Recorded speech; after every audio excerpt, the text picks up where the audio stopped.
Salut à tous et salut à toutes les amis, c'est Visi Gaming. Aujourd'hui on se retrouve sur mes achats neufs du mois de juin. J'ai fait quelques achats, des beaux achats même, mais c'était pas un petit mois pour moi ce mois-ci. On se retrouve tout de suite après le générique.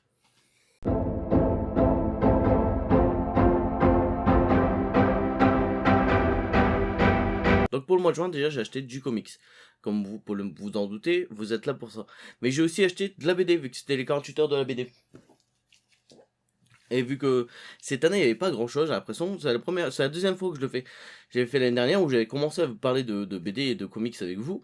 Et cette vidéo même avait assez bien marché. J'avais acheté du Cloud, j'avais acheté la Brigade des Cauchemars, j'avais acheté vraiment beaucoup de BD à cette époque-là.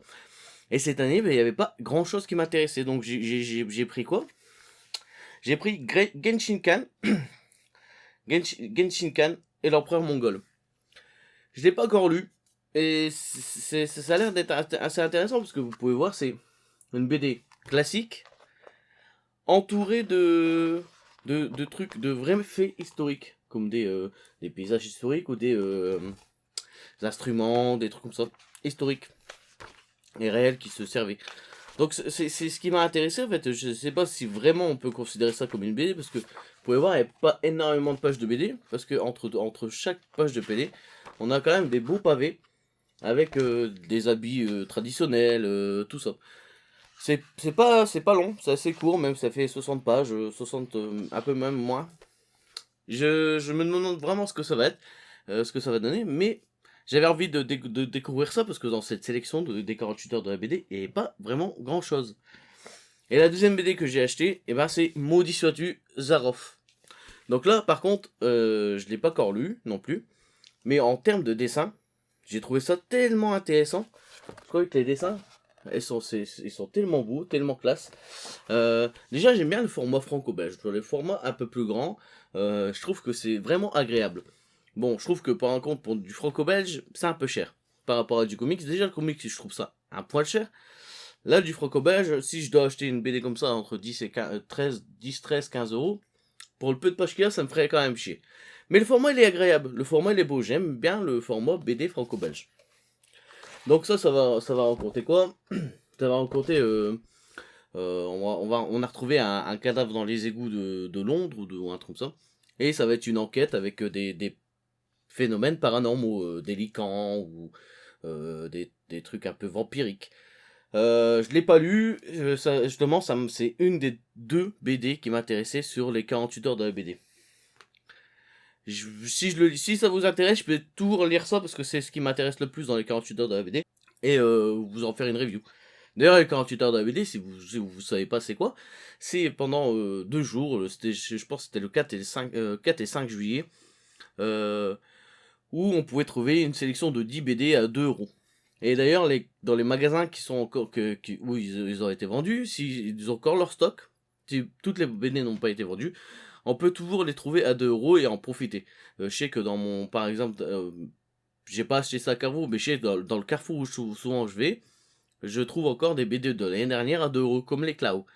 Euh, Là, ces deux BD, j'ai dû aller chercher dans une Fnac, en même temps que les 10 comics urbains que je vous ai présentés, que je vous ai fait une vidéo.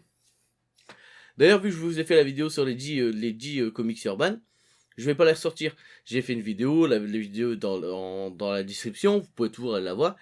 Mais, en plus de tout ce que je vous présente, n'oubliez pas, il y a aussi ça.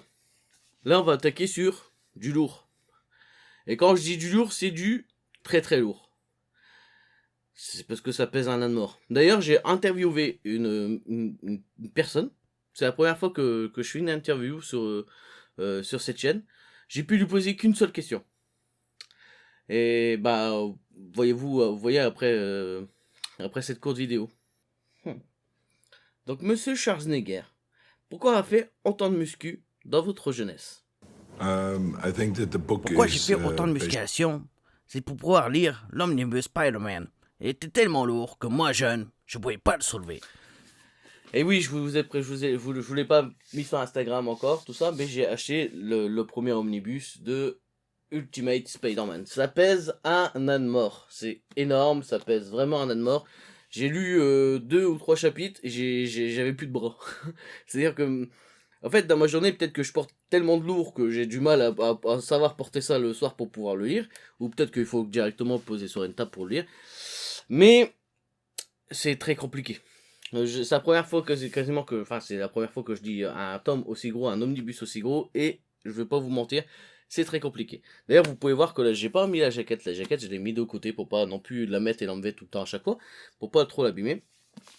Mais c'est vraiment très compliqué. Par contre, éditorialement parlant, et pour le prix, je rappelle, ça c'est un comics qui vaut 70 €. Hein. Pour la masse de pages, tout est chapitré. En plus, on a du bonus. On est assuré d'avoir 4 omnibus minimum comme ça, plus la mort de Spider-Man qui va faire 5. Un run complet, enfin, la saga complète Ultimate. C'est vraiment du pain béni. Ça vaut 70 €. T'as 39 chapitres, plus un demi. Je sais pas ce qu'ils veulent dire avec ça. J'ai vraiment hâte de pouvoir le lire. Je suis bientôt au congé et bientôt pendant mes congés, je pense que je vais rattraper ça et Akira. J'ai vraiment envie de lire Akira en ce moment et je vais peut-être me rattraper ça. Mais vous pouvez voir, hein, je vais essayer de me manipuler un peu moins, mais en termes de dessin, c'est fabuleux. C'est magnifique. Ce comic, c'est vraiment super, super beau, super cool. Je suis vraiment content d'avoir fait cette acquisition. J'ai cru voir par-ci par-là qu'il était déjà en rupture. Il y a un YouTuber, je sais pas si on peut appeler ça un YouTuber, vu que c'est son fond de commerce, c'est de vendre du comics. Je parle de Original Comics, hein, bien sûr. Euh, qui nous a rabâché pendant plusieurs temps de réserver son comics. Maintenant, il dit qu'il n'y est plus disponible. Bah, ça va, je l'ai trouvé quand même assez facilement. Moi, je l'avais réservé, mais quand j'étais au magasin, il était quand facilement disponible à 2-3 exemplaires en plus. Donc, je sais pas vraiment à quoi m'entendre. Je sais qu'il fera un deuxième tirage, donc peut-être qu'il avait raison et qu'il fallait vraiment commander pour pouvoir l'avoir. C'est quand même dommage. Je trouve qu'il faut à tout prix réserver son truc. Bon, c'est un peu dommage. Mais bon, je suis vraiment content d'avoir ce comics et vraiment, j'ai vraiment hâte de le lire. Mais là, avec le boulot, tout ça, la semaine, reporter du lourd aussi lourd que ça, parce que quand tu portes un petit peu, ça va, mais quand tu vas lire un chapitre complet à bout de bras comme ça fait quand même un peu. Ça pèse vraiment un âne mort, hein, ça. Hein. Donc je sais pas si c'est vraiment pratique. Je vais peut-être me poser sur une table pour pouvoir le lire, hein, parce que c'est vraiment comme ça ultra lourd, je trouve, à lire et peu agréable. C'est pour ça que je sais pas si ce que vous en pensez, mais que j'ai jamais lu Lock and Key. Je sais que Lock and Key c'est ultra bon, c'est ultra cool, mais j'ai jamais lu Lock and Key. Je sais qu'en septembre, il y a un omnibus Lock and Key qui va sortir à peu près aussi gros que ce Spider-Man. Mais je suis en train de me demander si c'est pas plus intéressant de l'acheter tous les singles, enfin tous les livres, en 6 livres, plutôt qu'un gros omnibus. Pour la maniabilité, tout ça. Parce que un omnibus, c'est quand même assez dur à manipuler, je trouve. Donc je sais pas, même si je paierais un peu plus cher en chaque tome, je me demande si le confort c'est pas un peu plus c'est quand même pas plus confortable de le lire comme ça. Je sais pas, c'est une question que je vous pose. Pour me dire dans les commentaires si vous comptez acheter le Lock and Key dans la version omnibus ou si vous comptez rester avec vos ouvrages que vous avez déjà. Est-ce que c'est vraiment une question que je me pose? Si je me chope tous les comics, peut-être en occasion ou en œuvre, je sais pas encore. Mais en soit les signes ou l'omnibus en fait, je sais pas encore. Il faudrait vraiment que je commence vraiment à lire plus intense, le Spider-Man plus profondément pour pouvoir me faire un meilleur avis. Parce que des gros livres, j'en lis, comme les Preacher, tout ça, mais c'est pas aussi gros qu'un Spider-Man, donc le Lock and Key peut me faire peur un peu comme ça. Et là, je vais faire voir mes achats à moi personnellement que j'ai acheté, et après mes achats que j'ai reçus pour ma fête des pères. Donc, vous l'avez vu, j'ai fait une vidéo sur Invincible. J'ai acheté Invincible tome 2, je l'ai pas encore commencé non plus. Par contre, j'ai adoré le tome 1, je vous ai fait une review, c'est vraiment un comics que j'apprécie énormément. J'ai hâte vraiment de commencer le tome 2, je vais peut-être le lire une autre série, à quelque chose d'autre avant le tome 2 de Invincible pour pouvoir ne pas tomber dans une routine et lire que du Invincible ou quoi. Mais souvent j'alterne entre DC, Marvel, AD, DC, et j'essaie de faire ça tout. Samedi en baladant dans un Cultura, c'est la première fois que je vais dans un... Enfin, c'est pas la première fois, mais je vais très rarement dans un Cultura, là j'ai dû faire au moins 50-60 km pour aller dans mon Cultura. J'avais vu Chris Collection. On en parlait une fois et il m'avait vraiment donné envie. Donc j'ai acheté vraiment à l'aveugle, un 1985 Visiteur. Les dessins sont spéciaux, je trouve. Ça me déplaît pas. Mais je pensais vraiment pas du tout à me confronter à ça, comme ça en dessin. Je trouve que ça fait un peu du Léo Mac. Vraiment un peu. Hein, pas non plus. D'ailleurs, je sais même pas c'est qui. Tommy Edouard au dessin. Et Marc Millar au scénario. Donc, je suis vraiment curieux de ce que ça va donner. Donc, si vous voulez, le pitch, c'est un jeune adolescent qui va vivre une séparation, la séparation de ses parents, et qui comme nous, va collectionner lire du comics et collectionner du comics. Et en passant dans sa rue, à côté de chez lui, il va voir à la fenêtre Crâne Rouge. Et au début, il va penser que c'est une hallucination, et au final, il va avoir de plus en plus de méchants et de héros dans sa ville. Vous pouvez voir le faucon. Et c'est très intéressant en fait. Ce pitch m'intéresse vraiment beaucoup. Et c'est pour ça que je voulais vraiment lui laisser une chance. D'ailleurs, le Hulk, je le trouve assez monstrueux. En fait, ça fait plus monstrueux que le bonhomme qu'on connaît plus. Je sais pas, ça m'intéresse vraiment. Voir qu'il y a des planches, elles sont fabuleuses. Ce dessin, juste ce dessin, je trouve que ça fait. C'est vraiment super cool. J'ai pas encore lu non plus. C'est vrai qu'en ce moment, je lis pas énormément, mais il faudrait que je me rattrape. Mais ça, c'est vraiment une lecture que j'ai vraiment envie d'avoir. Je pense que entre Invincible et un DC que je vais voir juste après, c'est une lecture qui va me qui va me faire envie. C'est assez court.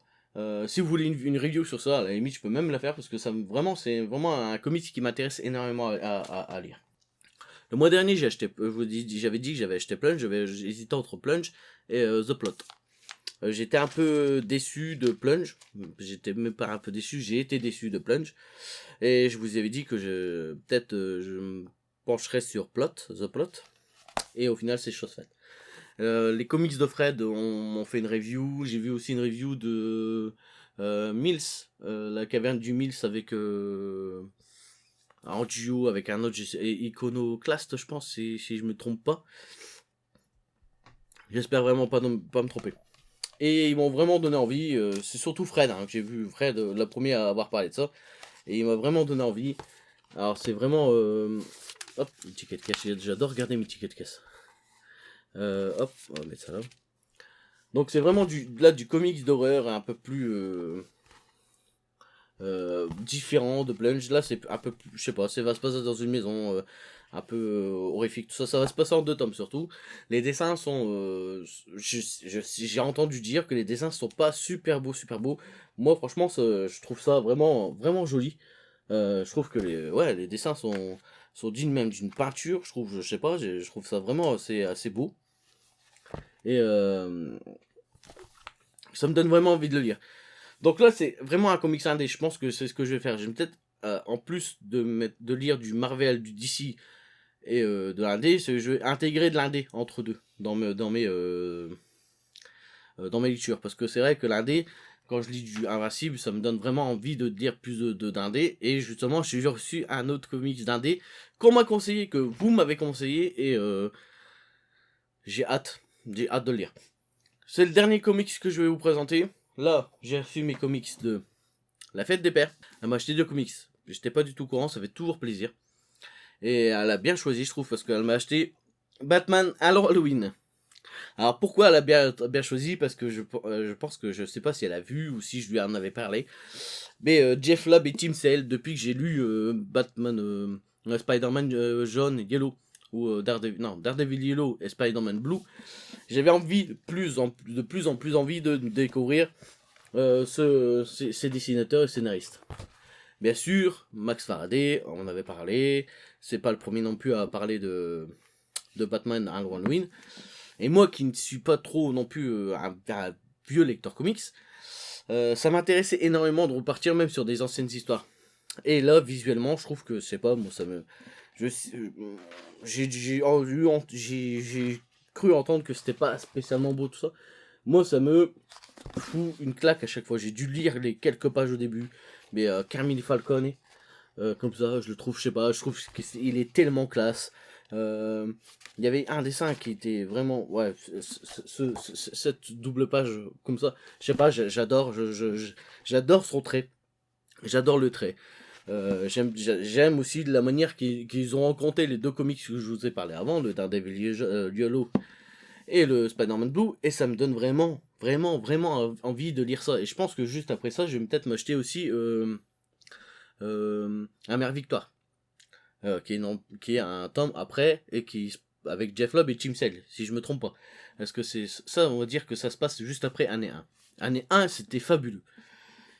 Donc, je vais peut-être me lire ça entre Invincible, 1985, tout ça. Si vraiment vous voulez des reviews sur ces comics, n'hésitez pas à me le demander en commentaire. Franchement, c'est parce que ça m'intéresserait vraiment de pouvoir lire et de pouvoir vous en parler. Et surtout de pouvoir partager. Si vous connaissez pas ou si... ça m'intéresse vraiment de partager. Et là, on va déjà arriver sur mon dernier comics. Déjà, hein, ça fait beaucoup, je trouve. On va raconter tout ça après. Et là, je pense que ma femme, elle a forcément regardé une de mes vidéos, parce que je pense pas lui en avoir parlé. Mais vous m'en avez parlé, vous m'avez énormément conseillé cette lecture. Je l'ai dit plusieurs fois que je voulais m'intéresser à un autre auteur que Garth Ennis. Je vous ai dit plusieurs fois que je voulais me lancer dans du Warren Ellis et dans Transmétropolitan. On m'avait dit, commence pas par Transmétropolitan, c'est peut-être un peu trop ardu, on va dire. Commence soit par Planetary ou soit par The Authority. Et bah ça va être chose faite. Ma femme m'a acheté Planetary. Je sais pas trop à quoi m'attendre. J'ai pas envie spécialement de lire le pitch. J'ai juste envie de me prendre cette BD et de la manger d'un bout à l'autre. De me laisser plonger, de me laisser tenter, de me laisser absorber par ce récit. Peut-être j'en serai déçu, je sais pas. Ça va être la première BD de Warren Ellis que je vais lire. Peut-être je vais être déçu. Mais j'espère pas, et je pense pas, vu tout vu tout le bien que j'en ai entendu, vu tout le bien qu'on m'a dit, on m'a même pas expliqué pourquoi, mais vu tout le bien qu'on m'a dit de Warren Ellis, j'ai envie de découvrir. Comme j'ai pas envie de vous parler non plus de Warren Ellis, tout ce qui se passe actuellement, avec les suspicions de viol, tout ça de femmes. Ça, personnellement, c'est pas que je m'en fous, c'est que j'ai pas envie de me mêler de ça. C'est même pas de me mêler de ça, c'est que moi, ce qui m'intéresse, c'est le comics, c'est pas la personne. Je sais que j'adore Garth Ennis, mais j'adore Garth Ennis dans ce qu'il écrit. Sa vie personnelle, je m'en fous royalement. Et bah c'est pareil pour Warren Ellis. S'il doit être emprisonné ou s'il doit faire quelque chose pour ses faits, il le fera. Mais le tribunal populaire, c'en est assez. C'est pas à nous à juger une affaire qui est en cours. Je trouve. Vous pouvez dire ce que vous voulez, mais moi c'est mon avis. Qu'on me dise pas que Warren Ellis il faut pas lire parce qu'il a fait ça, je m'en fous royalement. Ce qu'il a fait, ce sera jugé et la justice fera son boulot. Laissez la justice faire son travail. Dès que j'aurai de plus amples informations, croyez bien que vous en serez les premiers informés. Donc voilà, ça c'est tous mes achats que j'ai fait ce mois-ci. Donc, Planetary, ça fait un comics. Halloween, mon deuxième comics. The Plot, 1985. Invincible, tome 2. Et là, je vais en chier parce que là, ça va commencer à peser lourd.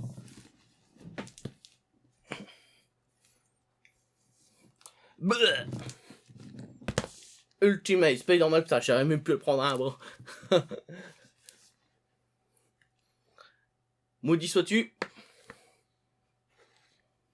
Et Genshinkan. Voilà. J'ai acheté tout ça en comics ce mois-ci. Et en plus des 10 comics d'ici que j'ai pas sorti, que je vous ai déjà fait une vidéo et présenté. C'était Visi Gaming cette fois-ci sur tous mes achats du mois de juin. J'espère que cette vidéo vous a plu. J'ai rajouté du blabla entre deux sur Warren Ellis, tout ça. J'espère que ça ne vous a pas dérangé, mais en tout cas, c'était mon avis, mon point de vue, et que j'ai pas envie qu'on me dise ne lis pas Warren Ellis parce qu'il a fait ça. Je ferai ce que je veux et j'ai envie de découvrir autre chose que comme ça. J'espère que cette vidéo vous a plu. Si elle vous a plu, vous pouvez toujours vous abonner, laissez un petit like, un commentaire. D'ailleurs, je réponds à tous vos commentaires. Je vous dis à très bientôt et surtout, amusez-vous bien sur toutes vos lectures en cours.